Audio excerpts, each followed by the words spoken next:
que dejemos claras nuestras prioridades.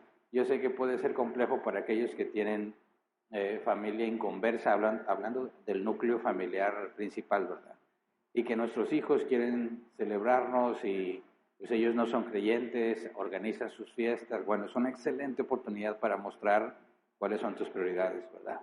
Si te van a celebrar como papá, no sacrifiques lo importante que tiene que ver con Dios por otras cosas. Entonces, el Día del Señor es fundamental para la vida cristiana. Ya lo estudiamos en los medios ordinarios de gracia como un medio derivado, el venir a congregarse. Y hoy vamos a enfocarnos en los papás. Obviamente, no celebramos a los papás como aquellos que pudieron reproducirse, sino aquellos que se esfuerzan por hacer lo que la Biblia dice. Ahora, este fenómeno que he estado viendo últimamente, o he estado más cercano a esas noticias y he podido interactuar con algunos que tienen esa postura, en todo el mundo hay cada vez menos papás, ¿verdad? Igual cada vez menos mamás. Estamos en un promedio alarmante, el más bajo históricamente, donde no se cumple el promedio de hijos por pareja para que la sociedad siga funcionando, ¿verdad? Está este fenómeno. Vamos envejeciendo, algunos más rápido que otros, vamos envejeciendo, llega el punto en que ya no estamos en la edad productiva, es decir, tienes dificultades para que te contraten, tienes dificultades para obtener muchas cosas, empiezan a jubilarse, empiezan a dejar la vida laboral y los más jóvenes deben de mantener todo funcionando, ¿verdad?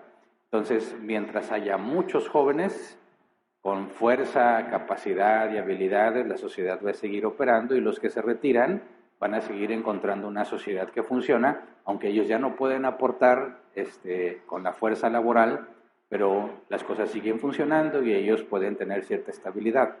Cuando no hay suficientes jóvenes, porque las familias no están teniendo suficientes hijos, el sistema va a colapsar, ¿verdad?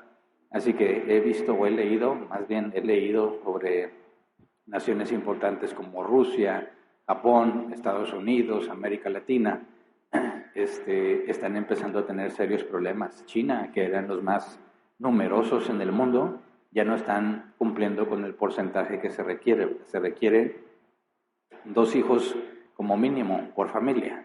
Ese es el mínimo y el promedio está en 1.6. Entonces estaba pensando en quizás ya llegar al punto, no sé si me toque a mí, ¿verdad?, donde en el Día del Padre se va a tratar no hablar de los papás, sino motivar a que sean papás a los demás porque no quieren tener hijos. Y hay algo importante que analizar ahí, porque me ha tocado hablar con las generaciones más jóvenes, en mi trabajo y en otros ambientes, tengo acceso a los más jóvenes y cuando veo que se tardan en tener hijos, ya están casados o ni siquiera se quieren casar. Viven como casados, ¿verdad? Pero dicen que no se quieren casar. Viven juntos, hacen todo como si estuvieran casados, pero no quieren formalizarlo legalmente y dicen que es muy cara la vida, ¿verdad? Es muy caro. Y siempre sale que sí, usted compró casa porque las casas estaban baratas, pero ahorita es imposible comprar casa, menos poder tener hijos. Entonces ahí hay factores económicos que no niego que afectan, que están haciendo que las personas, las parejas jóvenes, ya no quieran tener familia, prefieren tener perros y gatos, porque son más fáciles, ¿verdad? Son más baratos. Y si te muere, pues que pobrecito perrito ya se murió, pues te compras otro y ya, ¿verdad? No hay que educarlos, no hay que enseñarlos, etcétera, etcétera. Cada vez veo más panorámicos hablando, así como antes hablaban a las parejas jóvenes sobre los hijos, ahora hablan sobre los perros, ¿verdad? Frases de que mis hijos tienen 4 patas, cosas de ese tipo, ¿verdad? Y dije, qué hijos tan raros, hasta que entendí a qué se refería. Pero hay este factor externo que está desmotivando que las familias tengan hijos, cada vez hay menos padres. Entonces, cuando hablamos del Día del Padre, sobre todo con el versículo que se escogió hoy como base, porque saben que en los eventos que organizamos hay un versículo principal del cual se deduce el tema y se deduce la decoración y lo del photobooth para la foto del recuerdo. Nuestros hermanos, tanto del Ministerio de Eventos como el Ministerio de Imagen, bueno, se esforzaron en preparar este lugar para este día. Y también sabemos que en este día normalmente hay invitados. Entonces, agradecemos a los que estuvieron trabajando. Ayer aquí estuvieron hasta tarde algunos preparando este lugar.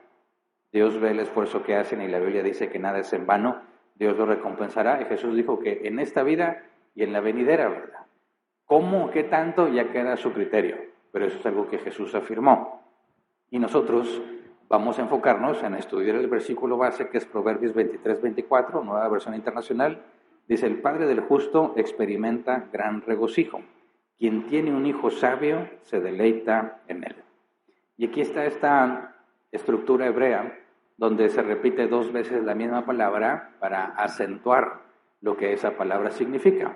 Cuando dice, el justo experimenta gran regocijo, se regocija regocijándose, ¿verdad?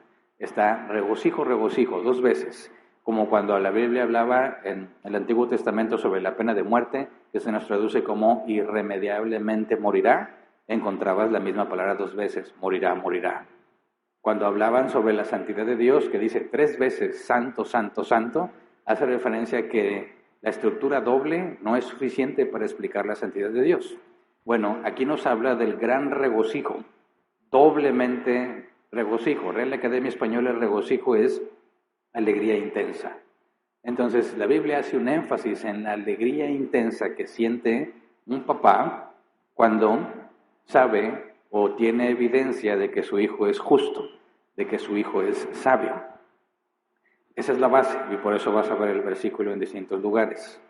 Y tenemos que reflexionar sobre esto porque hay mucho que analizar, sobre todo partiendo del tema que les comenté. Quizás no se puede ver la conexión con claridad, pero espero que ahorita resulte clara. Entonces, antes de empezar a estudiar, vamos a orar así como estamos. Señor, te damos gracias por este día y te pedimos que nos enseñes tu palabra. Como dice la Escritura, que nos abras el entendimiento. Queremos saber qué creemos, por qué lo creemos, cómo lo aplicamos y cómo lo enseñamos a otros. Ayúdenos, Padre, para que los papás puedan entender el mensaje con claridad, puedan ver cómo esto aplica en sus vidas y cómo esto los lleva a ti invariablemente. Gracias de antemano, en el nombre de Jesús. Amén. Bien, tenemos referencia de esto, la alegría que siente un papá cuando tiene un hijo justo, ¿verdad? ¿Cómo se deleita? Vamos a Mateo 3, 16 a 17. Y aquí es Dios Padre hablando sobre su Hijo. Dice, y Jesús, después que fue bautizado, subió luego del agua, y aquí los cielos fueron abiertos, y vino el Espíritu de Dios, que descendía como paloma, y venía sobre él. Y hubo una voz de los cielos que decía, este es mi Hijo amado, en quien tengo complacencia. Es lo que dice el proverbio, ¿verdad? La alegría. Dios se complace en su Hijo amado. Sabemos que Jesús fue perfecto, ¿verdad? Todo lo hizo bien. Y entendemos, cuando Dios dice que se complace en Él, entendemos a qué se refiere.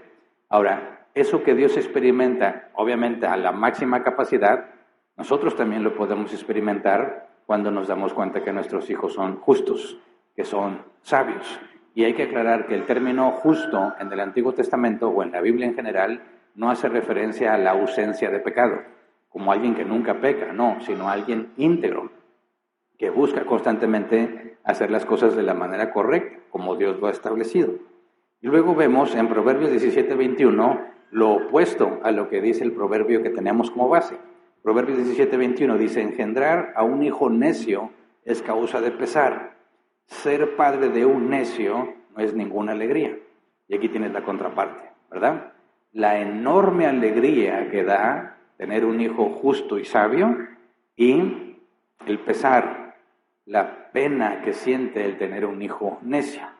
Entonces, ¿cómo hacemos hijos sabios? ¿O cómo es que evitamos que sean necios? Porque no es que así me tocó, ¿verdad? Como yo he escuchado a muchas señoras que dicen que el viejo les tocó flojo, me tocó un viejo borracho. Y siempre les tengo que recordar, tú lo escogiste, ¿verdad? Porque ya sé como que el problema está en otra parte. O sea, hubo una suerte de lotería, una rifa y me tocó el borracho. No, tú lo escogiste. Pero los hijos no los escogimos, ¿verdad? Entonces sí, me tocó un hijo necio o me tocó un hijo sabio. No, la Biblia no dice eso. Claro que también la Biblia enseña que tenemos una responsabilidad limitada con nuestros hijos. Ellos van a tomar sus propias decisiones, van a seguir su propio camino, queramos o no queramos, o a pesar de todo el esfuerzo que hayamos hecho por llevarlos por un camino específico, ellos a fin de cuentas van a decidir y van a ser responsables de sus decisiones. Pero como padres buscamos lo mejor para nuestros hijos. Ahora sabemos que uno ya va envejeciendo, vas acumulando experiencia debido a los errores, ¿verdad? Se obtiene más de un error que de un éxito. Tú empiezas a ver la vida con unos lentes particulares dependiendo de todas las cosas que has vivido, ¿verdad?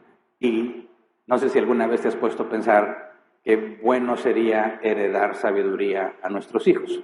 Sabiduría no es conocimiento, ¿verdad? El conocimiento es información que tienes en la cabeza.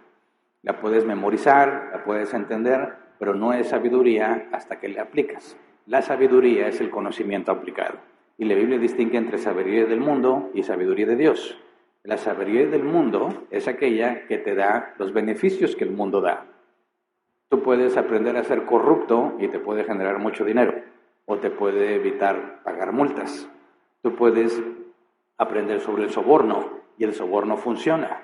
El famoso dicho mexicano, el que no tranza no avanza, lamentablemente es cierto. Las cosas se simplifican cuando sobornas. Eso es conocimiento aplicado para obtener un beneficio, pero eso es lo que la Biblia le llama sabiduría del mundo. De hecho, Proverbios habla sobre los beneficios del soborno. No que los apruebe, ¿verdad? Sino que es una verdad. Cuando tú sobornas, las cosas se simplifican, pero eso no significa que está bien hecho. Esa es sabiduría del mundo, pero la Biblia habla de sabiduría de Dios. Es decir, no voy a hacer soborno a pesar de que me va a resultar más caro, a pesar de que mi procedimiento o mi trámite se va a tardar más, a pesar de que voy a tener que pagar multas, etcétera, porque ahí hay otro beneficio que la gran mayoría de la gente no ve. El punto es que si tú pudieras transmitirle todo a tu hijo, la vida de tu hijo sería muy distinta, pero es imposible. Puedes transmitirle conocimiento, pero no puedes transmitirle sabiduría. La Biblia dice que la sabiduría que viene de Dios, viene de Dios. Es Dios quien la concede, pero tampoco es magia, porque es un conocimiento aplicado. Primero tiene que estar el conocimiento ahí para que se vuelva sabiduría. Entonces tenemos este problema. No hay forma de que tú hagas a tu hijo sabio, ¿verdad? Los padres no podemos hacer que nuestros hijos tengan sabiduría. Se requiere experiencia, se requieren las circunstancias, se requieren muchas veces dificultades para que puedas obtener la experiencia. Entonces, ¿qué es lo que podemos hacer y hasta dónde estás dispuesto a llegar para poder beneficiar a tu hijo, para poder ayudarle? Es un asunto muy común entre papás porque sabemos que la Biblia es clara en cuanto a la provisión. Es cierto, muchos papás cometemos el error de enfocarnos en la provisión como lo primero y más importante que un papá tiene que hacer.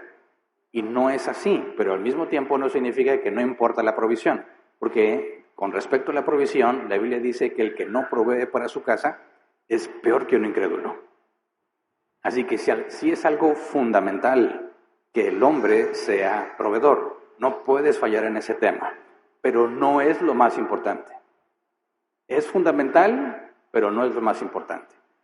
Pero cuando hablamos sobre qué es lo que tú esperarías que tus hijos puedan tener para que tengan una vida bien, para que vivan mejor que tú. Normalmente encontramos, y lo vemos día a día, todo el tráfico, y lo he dicho muchas veces porque me afecta todos los días. Cuando llega el verano, el tráfico se vuelve mucho más amable, ¿verdad? Las cosas fluyen más. Cuando no es verano y es un asueto particular, todas las calles son mucho más fluidas. Cuando está todo bien lleno, son todos los papás que se esfuerzan por llevar a sus hijos a escuelas que les quedan muy lejos de su casa, escuelas privadas, ¿verdad? Podemos ver en nuestra sociedad, en nuestra cultura, cuál es una de las prioridades que los padres dan buscando el beneficio de sus hijos. Tiene que estar en una escuela privada. Tiene que estar en una escuela privada. Y mientras más extranjero se oiga el nombre, mejor, ¿no? No lo llevo a la escuela de la abejita feliz, no, una que diga Princeton. Algo que se oiga rimbombante, que se vea que es una escuela importante. ¿Por qué?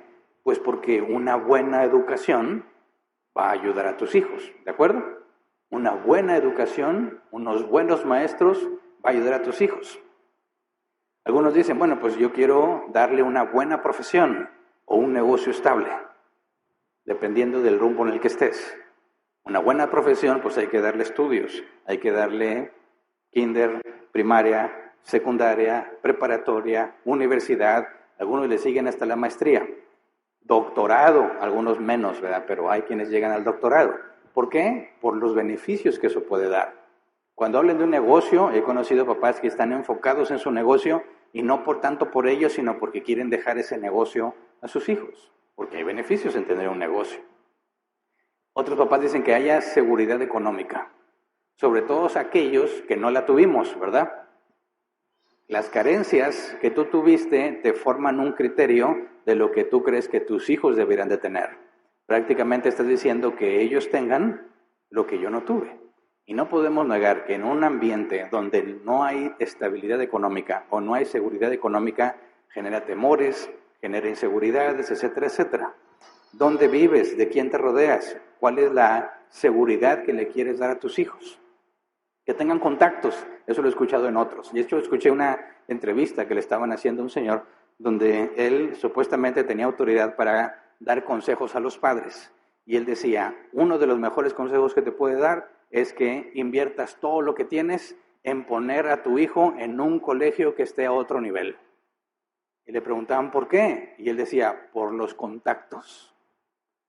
Porque si tú te esfuerzas, no importa que tú prácticamente vivas en la calle, pero que tu hijo esté en esas escuelas, rodeado de ese tipo de gente, él va a ser el más pobre ahí y por eso lo van a ayudar. Porque va a ser el más pobre. Pero si se hace amigo de los que tienen, juntos van a buscar ayudar al que menos tiene y así puede salir de rico. Y dices, bueno, es cierto que la vida se simplifica cuando tienes buenos contactos, ¿no? Cuando tú dices, oye, estoy buscando trabajo y tienes buenos contactos en empresas importantes, tú puedes estar ahí no porque seas bueno, sino porque tienes un buen contacto, ¿verdad? Hay puestos en empresas, en la política, en el gobierno, que dejan muchas ganancias y no necesariamente los mejores están ahí, sino aquellos que estaban bien conectados. Así que hay muchos que se esfuerzan porque sus hijos tengan buenos contactos y que logren cosas que no pudiste lograr tú. Estaba viendo, de hecho, en estos periodos vacacionales empiezan a salir videos donde dicen algunos, yo no me subí a un avión hasta que tenía 30 años, y luego pasan grabando a su hijo cómo está en un hotel all inclusive, sale de la alberca por una piña colada a los 10 años de edad. Dicen, qué vida tan diferente la que yo viví a la que viven mis hijos ahora. Ahora, lo dicen con orgullo. Claro, cuando tu esfuerzo da resultados, por supuesto que te sientes orgulloso, ¿verdad? Tú crees que le estás dando a tus hijos aquello que no pudiste lograr, por lo tanto a ellos les debe de ir mejor. ¿Se entiende? Eso es algo que percibimos en nuestra cultura con mucha claridad. Ahora, entre las escuelas, ¿a qué escuela lo puedes mandar? ¿Escuela pública, escuela privada o escuela premium? Porque así como hay hoteles, ¿verdad?, que dicen, no, pues 1, 2 estrellas, 5 estrellas, tú dices, ya, lo máximo es un hotel de 5 estrellas. No, le sigue más arriba, ¿verdad? Gran Turismo. Entonces dices, bueno, estos son mis medios, ¿a qué escuela lo voy a mandar? ¿Qué será mejor, mandarlo a la pública, a una privada o una premium? Y hay papás que viven en condiciones muy difíciles con tal de tener a sus hijos en la mejor escuela posible. Pero también hay papás que no pueden ni pagar los uniformes de la escuela pública. ¿Verdad? Hay un contraste muy marcado. Dicen, ay, ¿puedo dejarle un negocio o puedo dejarle un buen contacto en una empresa para que no se preocupe, para que pueda alcanzar a buenos lugares y no batalle tanto? He visto padres que viven para su negocio, viven pensando en su trabajo, no tanto por ello, sino en buscar dejarlo. De hecho, he conocido personas que están en empresas de gobierno muy importantes con plazas de herencia. Yo no sabía que se heredaban, ¿verdad? Si tú entrabas a ese tipo de empresa, tú puedes heredar tu puesto a tu hijo. Y dices, pues sí, el hijo va a entrar a trabajar en algo que quizás no está capacitado, no es el mejor para eso, pero ya la tiene segura. Y al mismo tiempo hay papás que no pueden conseguir trabajo estable. ¿Puedes darle seguridad económica Hay casos donde la familia sí se sacrifica mucho para poder vivir en una colonia específica, en un código postal específico, ¿verdad? ¿Para qué? Para que tengan un ambiente sano, para que puedan preocuparse menos por las cosas que nos rodean. Algunos quieren conectarlo con gente importante y he visto que muchos papás que sí, tienen muy buenos contactos y donde quiera están hablando de sus hijos y buscan conectarlos en todos los ambientes posibles, pero hay papás que no conocen a nadie y los que conocen no son importantes. Y aquí surgen preguntas. ¿Tus hijos están en desventaja porque no los tienes en una escuela premium? ¿Porque no les vas a dejar un negocio o un puesto de trabajo en alguna empresa importante?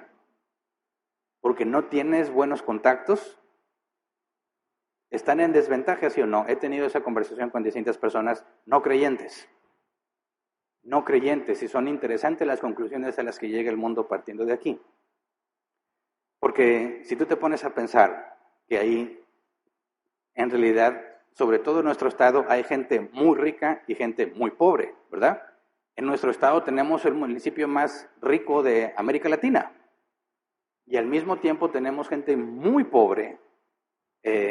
Supuestamente el gobierno afirma que la pobreza extrema casi está eliminada, ¿verdad? Pero ahí sabemos que andaban tapando con vallas verdes y paredes de cemento, cosas que no quieren que se vean, que los de afuera no vean, ¿verdad? Estamos aquellos que no pudimos darles la mejor educación. Estamos haciendo hijos que viven con desventaja o no. Platicando con cierta persona alguna vez me dijo, es que mira, es un enorme beneficio nacer en una familia que tiene todo eso. A algunos les toca esa suerte, a algunos no. Y él afirmaba que si tú no recibes ese tipo de beneficios, te vas a quedar pobre para siempre. No hay forma de que salgas de ese ciclo. Ellos afirmaban, las personas con dinero tienen el control de lo que pasa, porque la riqueza se pasa de padres a hijos y en la mayoría de las veces se mantiene, y la pobreza también. Entonces decían, esto es injusto. Estamos viviendo en una sociedad que nos condena a ser pobres, porque no tenemos esas ventajas, no nacemos con esas ventajas. Y los que sí las tienen una vida más plena, tienen una vida con muchas más oportunidades y con mucho más potencial. Por eso hay muchos que se esfuerzan todos los días por obtener las mejores ventajas para sus hijos. Y crean esta paradoja. Hombres abandonan a su familia para darle lo mejor a su familia. ¿Se puede ver la paradoja? Una paradoja es aquello que parece contradictorio, pero no lo es. ¿Qué contradictorio? Un hombre que abandona a su familia porque está tan ocupado en obtener las cosas que su familia necesita, con el objetivo de darle lo mejor a su familia. Abandona a su familia con el objetivo de darle lo mejor a su familia. Y eso es una constante aquí.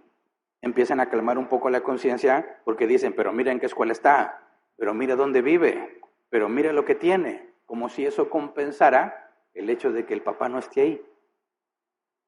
Y yo he escuchado, y he escuchado a jóvenes que son hijos de gente con mucho dinero, muchísimo dinero, diciendo, cambiaría todo esto con tal de que mi papá estuviera aquí.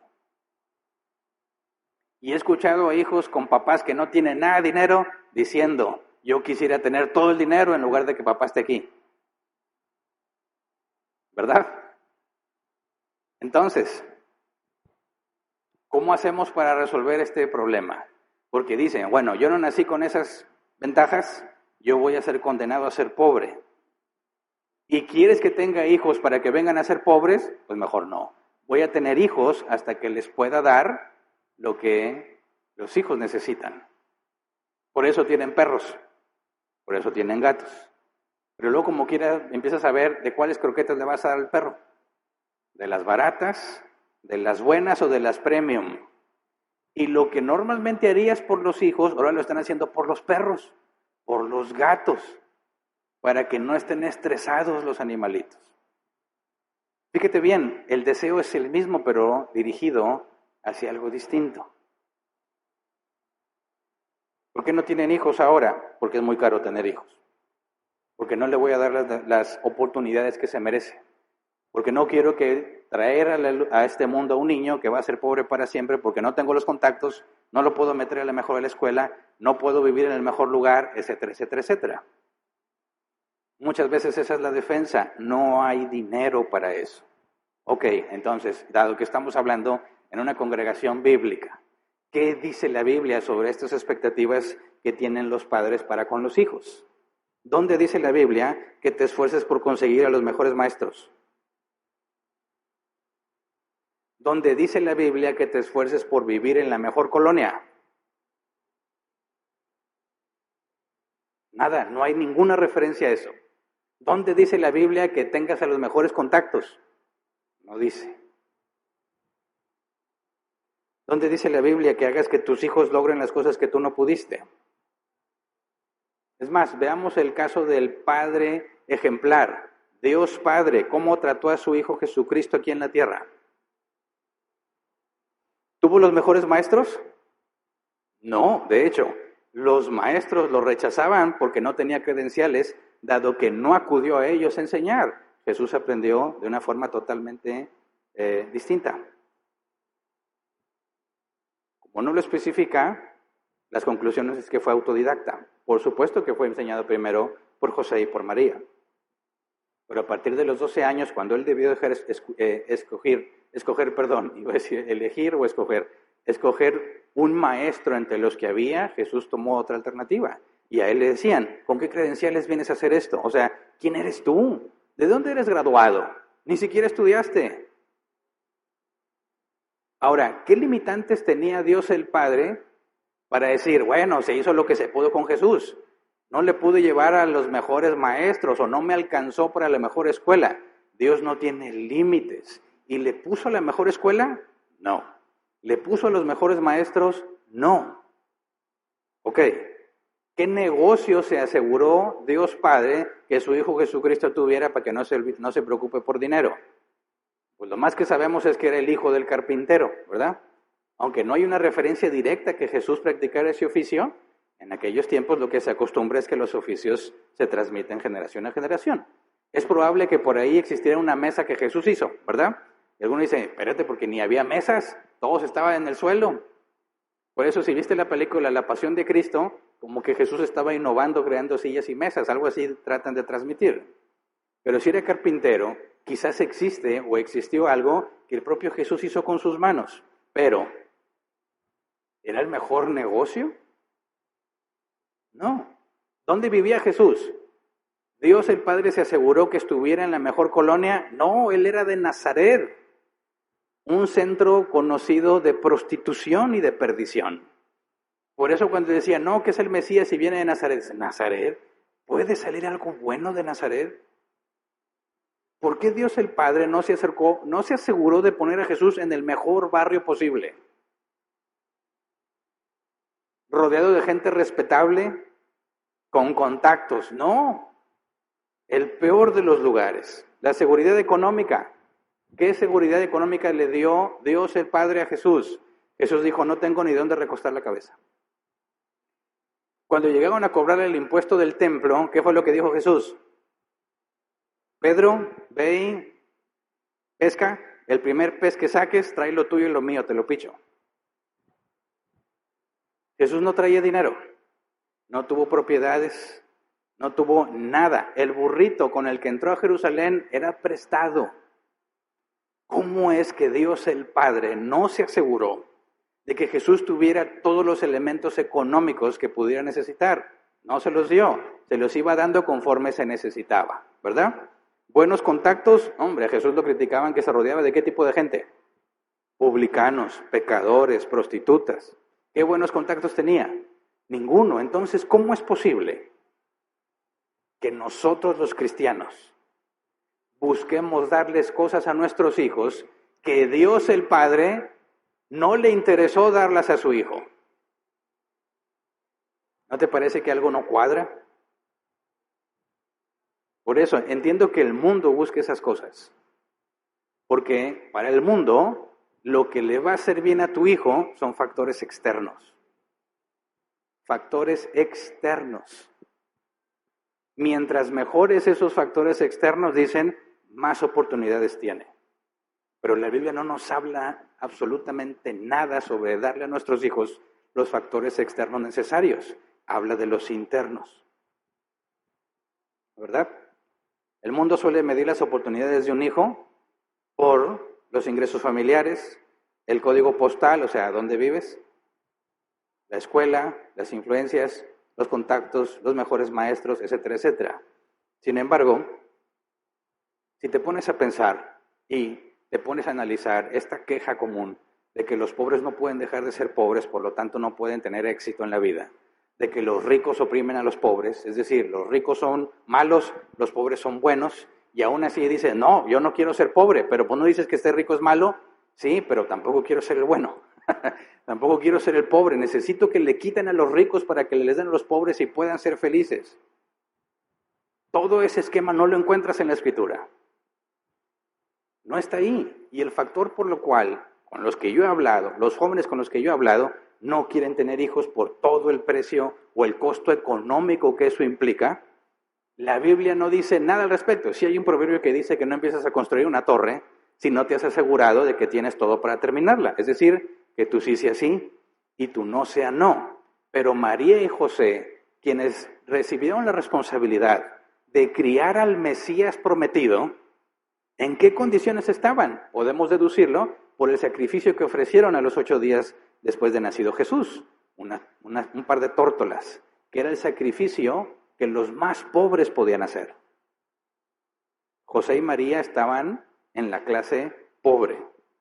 Y Dios decidió que ahí nacería su Hijo, el Mesías, el Salvador. ¿Por qué? Porque es tan contrario el carácter del Padre al carácter del Padre humano. No son los mismos objetivos, no es el mismo método, no es el mismo enfoque. Porque si te pones a pensar, ¿qué dice la Biblia que los padres deben hacer? ¿Depende de la cantidad de dinero que tienen? No, fíjate bien, si analizas con cuidado, los mandatos bíblicos para los papás los puede hacer un padre rico o un padre pobre. Los puede hacer igualmente un campesino o un empresario, un analfabeta o alguien con doctorado, un padre con muchos contactos o sin ninguno. Los dos pueden hacer lo que la Biblia dice.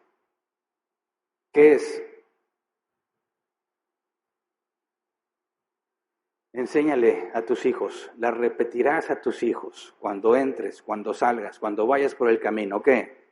La honestidad, el temor de Dios, el dominio prójimo, el amor al prójimo, el dominio propio, el amor al prójimo, la fidelidad, la disciplina, el discernimiento, la paciencia, la tolerancia, son cosas internas. Cosas internas. El dinero no puede comprar nada de eso. Fíjate lo que dice la Biblia en Proverbios 27. Justo es quien lleva una vida sin tacha, dichosos sus hijos después de él. No dice nada parecido a la cantidad de dinero que puede acumular un papá y que por eso son dichosos los hijos. Ni la posición a la que llegue el papá y por eso son dichosos los hijos. No. Dichosos los hijos de aquel papá que lleva una vida justa, sin importar la cantidad de dinero que pudiste acumular, sin importar los contactos que tengas. Por eso es que la Biblia es universal. Cuando me han dicho, es que eso ya es muy viejo, ya no aplica, no entiendes que los problemas del mundo han sido los mismos durante todas las edades de la humanidad. Son exactamente los mismos problemas. Y en lugar de buscar alternativas modernas para solucionarnos, la Biblia nos da la solución universal. ¿Sabes qué? ¿Vas a tener hijos? No hay dinero, no te preocupes.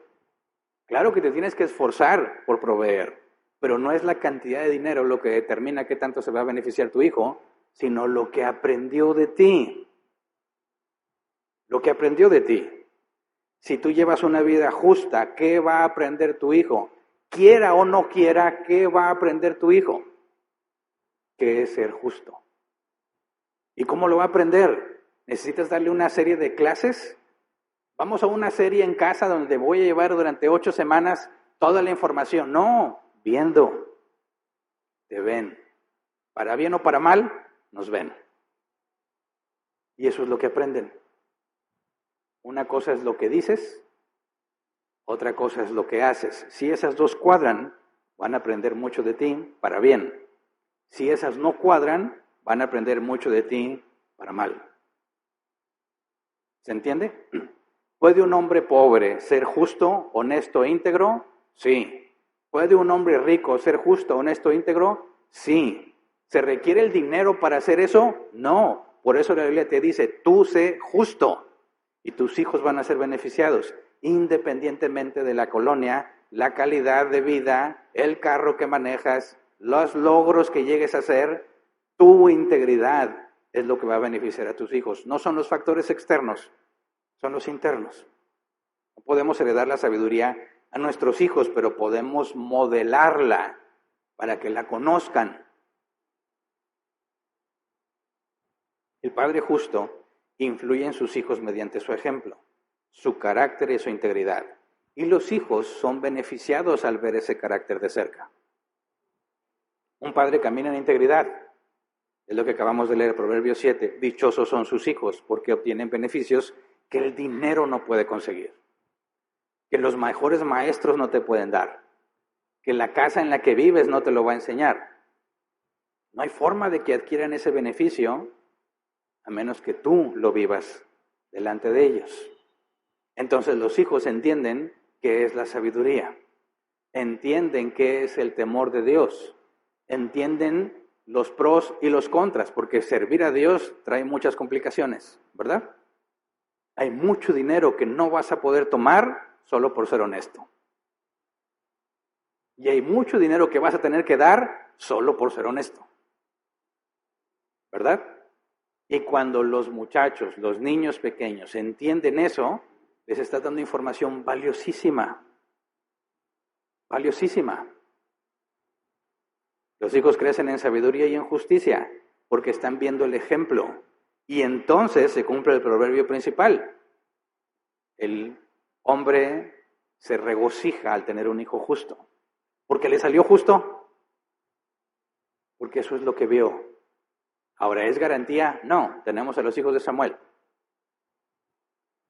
Samuel, el día que se despidió de su ministerio, convocó a toda la multitud de israelitas y les dijo, si a alguien le debo algo, si a alguien le he quedado mal, que lo diga ahora. Callados.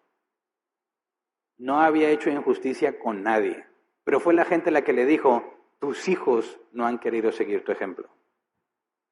Tú ya estás muy viejo. Por eso, danos un rey, como tienen las demás naciones. Qué triste. No quisieron seguir su ejemplo, pero el ejemplo se les dio. ¿Se entiende? Esa es la parte que nos corresponde. Más que el dinero y los factores externos, tu ejemplo es lo más importante. Y hay una frase que a mí me marcó mucho, y quiero aclarar porque se puede desviar hacia algo incorrecto. Pero me ayudó mucho a entender. Y he tratado de explicarle a otros, batallo para que me entiendan, porque cuando tú hablas de tener hijos, el punto no es qué tanto dinero tienes o en qué escuela los vas a llevar, si van a tener cuenta de Netflix completa o con comerciales, no sé, las cosas que les preocupan, ¿verdad? Hay algo más importante. Si tú estás en una situación en la que no naciste en la familia que te hubiera gustado con todos esos beneficios, ¿realmente ya eres una víctima y estás condenado a estar ahí? No, claro que no. La Biblia está llena de ejemplos de que es Dios quien distribuye como mejor le parece las cosas. Pero hay una norma, no podemos negar que sí hay beneficios, ¿verdad?, en ese tipo de cosas. Así que hay que poner un enfoque en lo que vives tú con beneficio a tus hijos. La frase es esta, no encontré bien a quién se le atribuyen, creo que es un expresidente de Estados Unidos, el segundo presidente, si no me equivoco, pero no estoy seguro que así sea, y esto está parafraseado de algo que él había dicho. Fíjate, dice, yo soy guerrero para que mi hijo sea comerciante y su hijo poeta. ¿Lo habías escuchado? Yo soy guerrero para que mi hijo sea comerciante y su hijo poeta. Ahora, en esa frase se presupone que las artes es el mayor beneficio que puede haber, ¿verdad? y que transicionas de guerrero a artista como la cúspide en el desarrollo de la humanidad. Yo no estoy de acuerdo con eso, no es bíblico, pero aquí hay una verdad muy importante, un sacrificio generacional. ¿Se entiende? Yo voy a ser guerrero, soy guerrero para que mi hijo sea comerciante. ¿Por qué? ¿Cuál es la analogía ahí? No puede haber comercio estable si estás en guerra. Alguien tiene que traer estabilidad. ¿Verdad? Y cuando hay estabilidad, puede haber comercio. Y cuando hay comercio, puede haber buenos ingresos. De manera que el hijo de mi hijo podría ser poeta. ¿A qué se refiere? En que no le va a preocupar obtener los ingresos porque hay comercio, porque hay estabilidad. Pero ¿quién empezó ese ciclo? El que decidió ser el guerrero. ¿Se entiende? Ahora, apliquémosle a algo bíblico. Y quizás a muchos de aquí nos ha pasado. Muchos de aquí quizás somos la primera generación de cristianos en nuestra familia. ¿Verdad? Algunos ya eran, pero como yo, andaban perdidísimos en doctrinas cerradas. Entonces, a mí me tocó conocer a Dios, pero fui traído a muy mala doctrina. Eso me creó muchos problemas, malas decisiones, confusiones, temores. Todos los días estaba temeroso por si Dios ya me había desechado por el último pecado que cometí. Por supuesto que no puedes avanzar mucho en santidad, hay muchas cosas que no comprendes y toma esfuerzo desintoxicarte de todo eso. Dios en su misericordia te hace ver la sana doctrina y no es mágico el conocimiento que te llega a la cabeza, tienes que meterte a estudiar, a leer, a entender qué creo, por qué lo creo, cómo lo aplico para poder enseñarlo a otros. Y es un esfuerzo muy importante que se tiene que hacer, alguien lo tiene que hacer, porque tus hijos van a crecer escuchando la verdad. ¿Se entiende? Ellos van a escuchar el evangelio correcto, van a poder entender la soberanía de Dios, la suficiencia de Cristo, la autoridad de la Escritura, y eso te evita muchos problemas, muchos problemas. Pero ¿quién va a pagar el precio hoy? ¿Tú quieres que tu hijo viva más estable económicamente? ¿Quién va a ser el guerrero hoy? ¿Quién va a pagar el precio por aprender, por entender cómo debe de ser? Y acuérdate, no puedes leer algo y ya sabes cómo es. Tienes el conocimiento, pero hay que transformarlo en sabiduría. Por eso el ciclo que les repito constantemente, ¿qué crees y por qué lo crees para poder aplicarlo? Ese esfuerzo, tu deseo de profundizar en las cosas de Dios, de entender cómo se hacen las cosas, de pagar el precio cuando se debe de pagar el precio, no nada más es para ti. Tu hijo crece viendo ese ejemplo y su hijo lo da como una base sólida. Es algo que es claramente probado y vivido y da oportunidad a que se enfoque en otras cosas distintas a las que nosotros nos enfocamos. Tienes el ejemplo con la historia de la iglesia, las grandes confesiones históricas. ¿Quiénes se partieron la cabeza en debates, en formularlo con el idioma correcto, las palabras correctas de la forma más clara, para que las siguientes generaciones tengan claramente un camino a seguir? Y podemos decir, está esta doctrina, esta y esta, ¿quién la formuló? ¿Quién pagó ese precio? Por eso hay una frase que me gusta mucho, dice, estamos sobre hombros de gigantes. Alguien ya hizo mucho esfuerzo atrás. Y nosotros venimos y leemos y nos enteramos y no tenemos que volver a vivir todo lo que vivieron. Empezamos desde cierto nivel hacia arriba, no empezamos igual. Y ese es el enfoque. ¿Qué es lo que tú estás haciendo ahora? Que no es factor externo, sino interno, para que beneficie a tus hijos y a los hijos de tus hijos. Si tú has abandonado a tu familia con tal de darle lo mejor, te estás equivocando. Te estás equivocando. Se tiene que romper ese ciclo. Tienes que decir, yo luché para salir del error. Mi hijo crecerá en la verdad y mi nieto podrá madurar más. Lo que tú aprendes, tu hijo lo va a recibir como enseñanza y tu nieto va a disfrutar de los frutos de eso. No hay seguridad porque nuestros hijos en algún momento pueden desviarse del camino. Tenemos el caso de los israelitas, con toda la base de profetas que tenía, como quiera se desviaron. Pero eso no lo sabemos ni tú ni yo. Lo que a nosotros nos corresponde es hacer todo lo necesario para que puedan avanzar. Entonces, mis hermanos, si somos bíblicos, por favor, redirige tus objetivos. Claro que te tienes que esforzar para que haya en la casa que comer, para que haya estabilidad económica, sí, pero nunca a costa de dejar de ver a tus hijos. Nunca a costa de la integridad. Porque ¿qué es lo que enseñas tú cuando dices, es que quiero que me vaya mejor, así que voy a pagar mordida, como dicen, oye, me va a salir muy cara la multa, tú dale 200 pesos y lo solucionas? Le estás enseñando cómo funciona el sistema en este mundo. Y funciona. Tristemente, personas con mucho dinero lo tienen por corruptos. Y gente muy íntegra tiene poco dinero. ¿Cómo es que puede tener poco dinero una persona íntegra? Porque no entra al juego de la corrupción. Y nuestros hijos tienen que entender eso. Y los hijos de sus hijos deben entender eso. Que se paga un precio por hacer las cosas bien. Se paga un precio que la gente no ve. Y te pueden juzgar de mediocre cuando en realidad lo que estás haciendo es ser íntegro. Pero si tú no pagas el precio y pones el ejemplo para que se disfruten los frutos que vienen con eso, tu hijo no lo va a entender y se va a hacer necio como el mundo y no te va a dar alegría, sino el pesar que habla el otro proverbio. La pena que da tener hijos necios. Así que depende de nosotros. La alegría de ver que tus hijos hacen lo correcto no es producto del azar y no lo generan los factores externos. La educación no hace buenas a las personas. El dinero no hace buenas a las personas.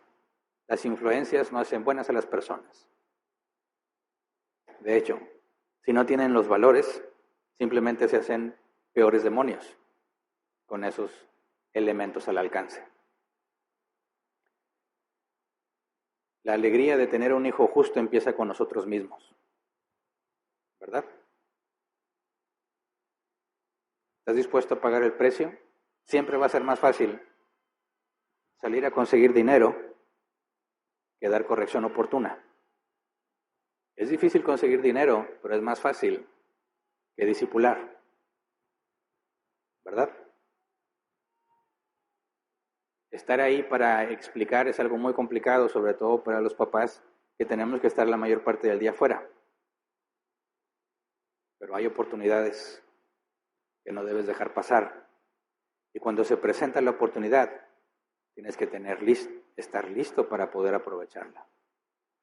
Si te descuidas a ti mismo, descuidas tu integridad, descuidas tus valores, estás haciendo un grave daño a tus hijos.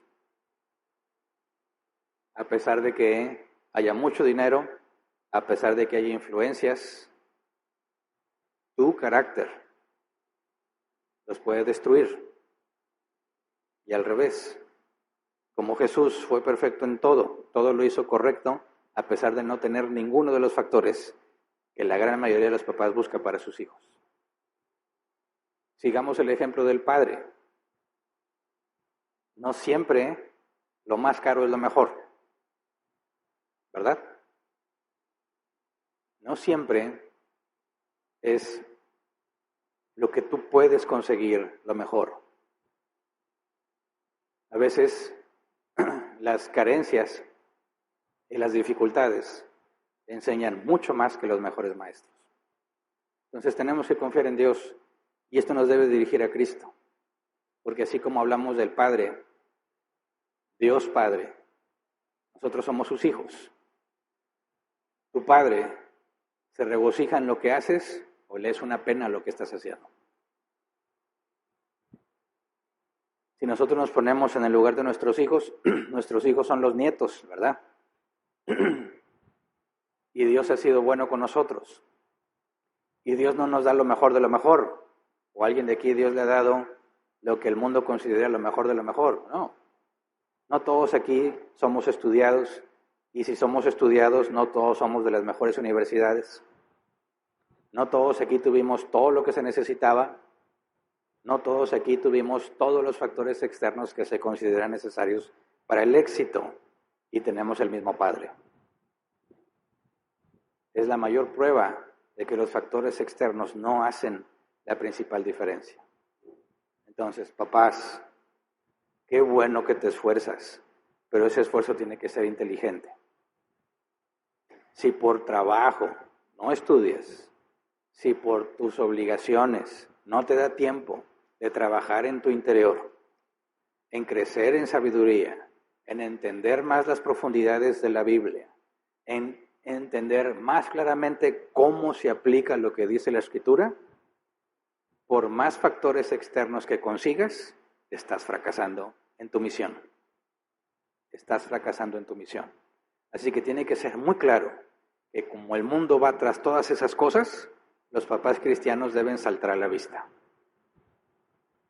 Deben saltar a la vista. Yo a veces veo, muy seguido paso por un colegio privado y los veo cuando llegamos todos a trabajar, pues van entrando todos los niños del colegio y cuando llega la hora de salida, veo que van a recoger apenas algunos niños. Digo, ¿qué estuvieron haciendo todos esos niños todo este tiempo? Pues talleres extras, ¿verdad? Ya sea de deportes, idiomas extras, etcétera, etcétera. Y dices, qué bien que aprendan cosas, pero ¿cuándo están con sus papás? ¿Cuándo?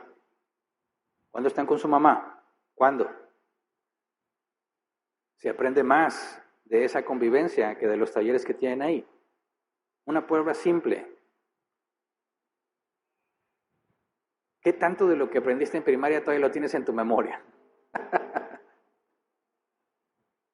¿Qué tanto de las clases especiales aún lo tienes? Sí, el argumento no es que lo tengas en la memoria, es que abre tu forma de pensar. Sí, pero es más importante que estés con tus papás. No atiborren a sus hijos de cosas que hacer. Tienes que planear cuándo vas a pasar tiempo con ellos, porque ahí es donde cumples tu responsabilidad principal. ¿Cómo vas a modelar cómo es la vida de un cristiano si nunca estás ahí para que la vean? ¿Se entiende? Así que nuestras generaciones de los más jóvenes están esperando tener el dinero suficiente para tener hijos. No es bíblico. No es bíblico. Ningún cristiano debe estar pensando en ese criterio. Ninguno. Y me sorprende que sí los hay. No se trata de cuánto dinero vas a obtener o la calidad de vida que le vas a dar, porque algunos están dispuestos a matarlos si es que van a vivir pobres. ¿Por qué abortaste, muchacha? Porque no le iba a dar todo lo que se necesita para la vida. O sea, no le ibas a dar de comer, sí, pero no iba a vivir como debería. Están dispuestos a quitarle la vida a los niños con tal de no vivir en pobreza. Es lo más absurdo que puede pensar las personas. La Biblia está llena de ejemplos y es muy clara. Dios sabe que necesitas comida. Dios sabe que necesitas vestido. Dios sabe que necesitas un techo. Y la Escritura afirma que todo eso te lo va a proveer. Ningún cristiano debe estar pensando en que no quiere tener hijos porque no tiene el dinero.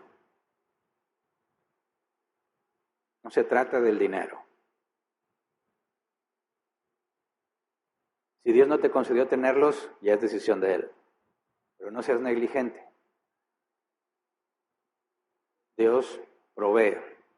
Papás, nuestra principal responsabilidad no es la provisión, aunque es fundamental. Quiero dejar eso muy claro, porque no quiero que digan, Hernán dijo que no era lo más importante. Sí, yo dije que no es lo más importante porque es lo que la Biblia afirma. Pero el que no provee para su casa, también la Biblia afirma, es peor que un incrédulo. Esa es la parte difícil de ser papá. Tienes que salir a conseguir dinero y no puedes estar con los tuyos. Si te quedas con los tuyos, no vas a conseguir dinero. Tienes que hacer las dos cosas. Tengo que salir a conseguir dinero y buscar el tiempo para estar con los míos. Y eso es lo difícil. Porque o le entrego mis energías a uno o le entrego mis energías al otro. Pero mientras más viejo, menos energías. ¿Verdad? Hay muchas cosas que los hijos no van a ver. Son ciegos a muchas cosas que sus papás hacen hasta que tienen hijos. Y ya cuando los tienen, hay una claridad. Con razón, papá siempre estaba cansado. Con razón papá llegaba enojado, con razón pasaba esto y con razón pasaba el otro. Y entonces entiendes. Pero antes, papá es un gruñón, está medio loco, quién sabe por qué siempre está enojado, porque hay muchas cosas que no ves.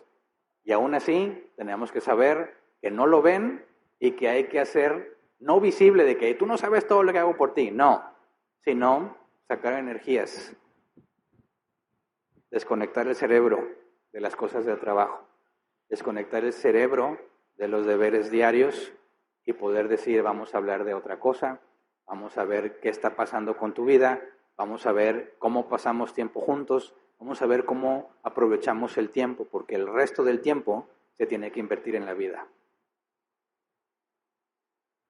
Así que hijos, un día entenderán, si Dios se los permite. Mientras tanto, denles el beneficio de la duda a los papás. Yo sé que hay papás que no merecen confianza, lamentablemente. Pero sí, hay muchos factores que los hijos no pueden ver. El punto es, claro que yo quiero estar feliz viendo que mis hijos son justos y sabios. El punto es que entiendas que como papá hay una parte que te responsabiliza. Tienes que dar el ejemplo de qué es ser sabio, de qué es ser íntegro. Y sí, los niños, y aún más grandes, van a desear lo que otros papás les dan a sus hijos, ¿verdad? ¿Por qué ellos sí hacen esto? ¿Por qué ellos sí hacen lo otro? ¿Por qué él sí tiene este teléfono? No lo va a entender. Tal vez yo te lo pudiera dar, pero a un precio que no estoy dispuesto a pagar, porque me lleva a estar desobedeciendo a Dios. Y ahí hay madurez que los padres deben de tener, y que los hijos, Dios lo permita, un día van a tener. Pero de nosotros depende. Así que el cristianismo, la verdad de la Biblia, el carácter de Dios, tus hijos lo van a conocer no porque lo lean en la Biblia, sino porque lo ven en ti. Si tú no tienes profundidad bíblica, ¿qué les estás enseñando a tus hijos sobre quién es Dios? Y no me refiero a la boca, sino a las acciones. Es algo en lo que los papás debemos meditar. Pero la buena noticia es que Dios tiene el control. Y aún mis peores errores fueron permitidos por Dios, con un propósito. Y eso va a moldear su carácter. No podemos suplir todas las cosas que necesitan porque los echaríamos a perder, ¿verdad? Así como Dios no nos da todo lo que necesitamos, hay que tener discernimiento. Que Dios nos ayude a los papás. Nos toca una tarea difícil, pero está diseñada para que acudas a Dios. No podemos en nuestras propias fuerzas, es imposible, pero para Dios es posible. Entonces vamos a ponernos de pie y vamos a orar.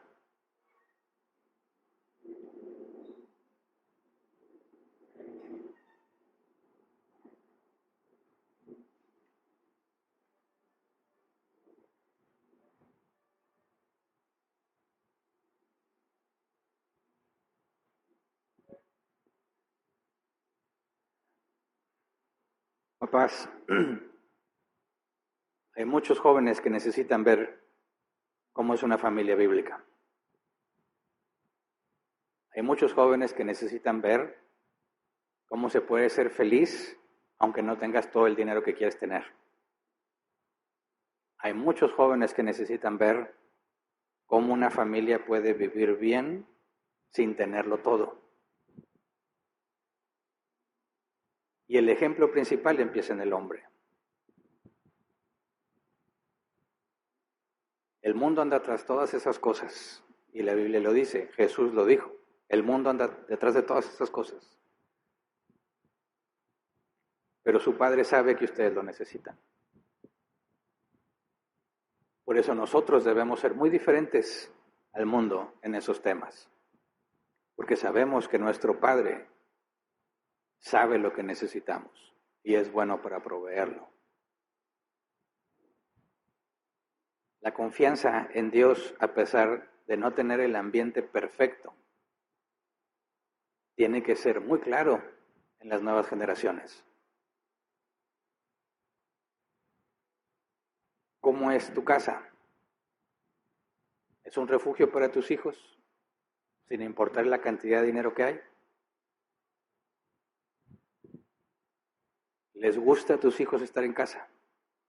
¿O buscan evitarla el mayor tiempo posible? Son factores muy claros de cómo se percibe la vida en familia. Y tenemos que cuidar que se comuniquen correctamente. Si estamos siempre estresados, la casa no es un buen lugar donde estar. Si siempre hay carencias, la casa no es un buen lugar donde estar. Hay mucho trabajo que hacer. Pero no nos olvidemos, por favor, papás, que todo empieza con tu carácter. Tú eres el ejemplo de quién es Dios en tu casa. Para bien o para mal. Roguémosle a Dios que seamos un buen ejemplo. Que podamos decir como el apóstol Pablo dijo, sean imitadores de mí, así como yo imito a Cristo. El propio Pablo que dijo, soy un miserable. Cuando quiero hacer el bien me acompaña el mal. Y el mal que no quiero hacer termino haciéndolo. De la misma manera tenemos que decir los papás, imítenme a mí, como yo imito a Cristo. Y en mis errores doy el ejemplo de cómo se pide perdón. Doy el ejemplo de cómo se muestra arrepentimiento. Para que nuestros hijos sepan qué hacer cuando se equivocan. Papá se equivoca y hace eso de forma natural, lo van a empezar a hacer ellos. Así que roguémosle a Dios por los papás. Roguémosle a Dios para que tengan los objetivos correctos, para que no dejen de esforzarse por traer lo que deben de traer, pero que el enfoque principal es lo de adentro. Que vamos a orar. Señor, queremos pedirte perdón, porque muy fácilmente nos arrastramos por las corrientes de este mundo. Es muy fácil ver cómo corren todos hacia una dirección y seguir junto con ellos con tal de no entrar en conflicto. Señor, perdónanos por todas las veces que cambiamos lo que realmente es valioso e imposible de adquirir con dinero por bienes materiales que tienen que ver con el dinero. Perdónanos, Señor, porque estamos dispuestos a sacrificar nuestra integridad con tal de obtener lo que creemos que necesitamos, lo que creemos que será mejor para nosotros y nuestras familias, olvidándonos que lo más importante no es lo de afuera, sino lo de adentro. Enséñanos a vivir como tú viviste, a pesar de que había momentos en los que tenías que pagar y no tenías con qué pagar, nunca dudaste de la provisión de Dios, y la provisión de Dios se presentó. Nosotros, Señor, dudamos de tu provisión y aún así tu provisión no falta, es peor, porque no tenemos razones para dudar de ti y sin embargo dudamos. Ayúdanos, Señor, a entender que no tenemos el control. Y a pesar de que queremos proveer todo lo necesario para nuestros hijos, va a haber muchas ocasiones en las que no vamos a poder, y como quiera está bien, porque tú tienes el control. Libra a mis hijos de mí mismo, Señor, líbranos de nosotros mismos, porque nos cegamos tratando de darle lo que nosotros creemos que es mejor, en lugar de hacer lo que tú crees que es mejor. Lo que tú dices en tu palabra que deba ser, a veces lo menospreciamos o lo vemos como insuficiente, pensando que nosotros podemos proveer algo mejor. Ayúdanos, Señor, a entender para poder explicar a nuestros hijos. Ayúdanos a adquirir el conocimiento y la sabiduría para poder mostrar cómo se debe de hacer las cosas a nuestros hijos. Ayúdanos a ser tolerantes y pacientes como tú eres paciente con nosotros. Ayúdame a recordar que de todas las veces que me equivoco y tú me perdonas y me enseñas por medio del arrepentimiento, ayúdame a enseñarle a mi hijo. Y a pesar de hacer cosas malas, siempre puede ser perdonado con el arrepentimiento que demanda la Biblia. Así como tú no me abandonas, Señor, a pesar de mis errores, Enséñame a enseñarle a mis hijos que no importa sus errores, nunca los voy a abandonar. Enséñame, Padre, que así como tú me dices que tengo las arras de la promesa, la garantía de que soy tu hijo y no me vas a dejar, pase lo que pase, enséñame a enseñarle a mi hijo, a mis hijos, que no importa lo que pase, siguen siendo mis hijos. No importa lo grave de los problemas, no importa lo difícil de la situación, siguen siendo mis hijos y voy a estar ahí para ayudarlos. Ayúdame, Padre, a enseñarles que así como tú eres justo y misericordioso, que yo pueda ser tanto justo como misericordioso con mis hijos. Enséñanos, Padre, a moldear, a modelar cómo eres tú, para que mis hijos puedan conocerte.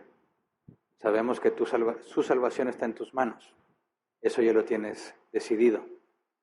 Pero lo que respecta a nosotros, Señor, queremos hacer todo lo posible para que ellos vean el ejemplo correcto, para que ellos te conozcan con la verdad bíblica, para que ellos no pierdan tanto tiempo en doctrinas cerradas como lo perdimos nosotros, para que ellos puedan empezar desde una doctrina sólida y confiable y que puedan conocerte, Señor, de la manera en que nosotros hemos aprendido a conocerte. Gracias por tus misericordias. Gracias porque aún en nuestros errores tú tienes control de eso. Y no vas a permitir que nos equivoquemos en algo que dañe gravemente a nuestros hijos.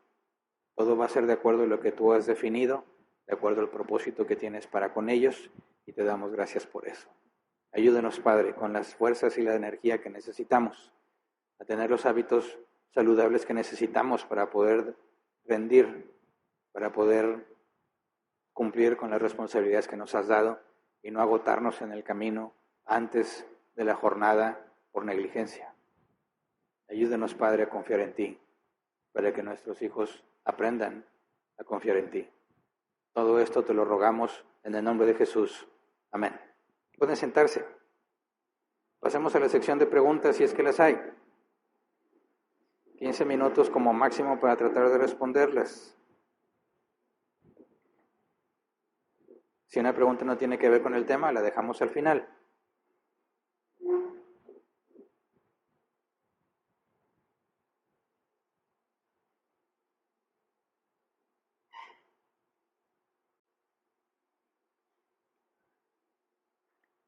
No hay preguntas, pero no sé si es porque voy muy rápido. Voy a esperarme un minutito como quiera por si alguien va a formularla. Si no, avanzamos a lo que sigue. Pero, hermanos, adultos, mayores, en serio, necesitamos relacionarnos más con los jóvenes. Nuestros jóvenes están muy confundidos. Hay muchas cosas que no ven, cosas que deberían ser obvias y no las ven porque nadie se las explica. Ya sea porque los papás no hacen la función que les corresponde o porque están continuamente bombardeados por mucha información equivocada y falsa que los hace ver hacia otra parte y no hacia lo más importante. Así que búscale. Quizás entre hombres es más fácil. Es común ver a hombres viejitos, no tan viejitos, y los más jóvenes platicando de lo mismo, ¿verdad? Pero hay que ser intencionales. Hay que sacar esos temas. Hay muchos jóvenes a los que no les gusta hablar de eso porque entran en polémica. Pero es bueno que sepan polemizar. Es bueno que sepan hablar con alguien que tiene oportunidades, que tiene cosmovisión diferente. Es triste ver cómo los jóvenes evitan el conflicto a toda costa. No saben cómo dialogar y cómo decir que no están de acuerdo en algo. No están preparados para eso. Y eso los hace muy vulnerables y fácilmente manejables. Porque con tal de no decir no, están dispuestos a aceptar muchas cosas. Con tal de que nadie les critique, están dispuestos a aceptar muchas cosas. Por eso, desde casa, enséñales a tus hijos a debatir. Debatir no es pelear. Enséñales a hablar, a comunicar sus ideas, a defender su postura, a considerar los argumentos del otro. Si no sabes tú, no les vas a poder enseñar. Tienes que aprender. Pero créeme, nuestros hijos necesitan saber hablar. Necesitan saber discutir con propiedad. Necesitan hablar de los temas difíciles que nadie quiere hablar, porque ahí los están atrapando con muchas cosas que son claramente falsas. Así que empezamos con nuestros hijos y si puedes, en el trabajo donde estés, agárrate a los jóvenes, hazle las preguntas difíciles, pero siempre con una buena actitud, ¿verdad? Riendo, jugando, pero haciendo las preguntas complicadas. Tú te vas a dar cuenta cómo no saben reaccionar, no lo saben poner en palabras. Y eso es muy peligroso porque son fácilmente manejables. Nosotros nos vamos a ir y la generación que se queda, ahí están nuestros hijos. Nuestros hijos tienen que saber hablar, tienen que saber pensar. Es muy defectuoso el razonamiento en los jóvenes hoy en día, muy defectuoso. También en los viejos, pero esos ya van de salida. Los más jóvenes tienen un razonamiento muy defectuoso. No saben razonar. En ningún lado te enseñan razonar. Yo me acuerdo que a mí en la prepa, allá en los 90s, que ya se oye como que del siglo, sí es el siglo pasado, pero no ha pasado tanto tiempo como quiera, ¿verdad? Yo sí llevé clases sobre debate. Los maestros nos hacían debatir cosas filosóficas. Yo les pregunto a los jóvenes y no les enseñaron nada de eso. Al contrario, les dicen que tienes que aceptar a todos y que tienes que recibir a todos como son. Cero debate, cero discusión, son presas fáciles. Los cristianos deben brillar como nunca en la oscuridad, porque esos no se van a quedar callados. Esos van a saber decir la verdad sin agredir. Y empieza en las casas. Así que enséñale a tus hijos a hablar. Es fundamental por el bien de la sociedad. Y bueno, no hay preguntas. ¿Hay avisos en línea? ¿No? ¿Ninguno? Bien, entonces nosotros como es Día del Padre vamos a continuar con nuestra festividad, pero no vamos a terminar la transmisión. El próximo domingo, si Dios lo permite, aunque va a ser el mero Día del Padre, no vamos a hablar de los papás. El próximo domingo retomamos el Ordo Salutis con el primero de los pasos de la elección y la predestinación. Entonces, si Dios lo permite, nos vemos la próxima semana.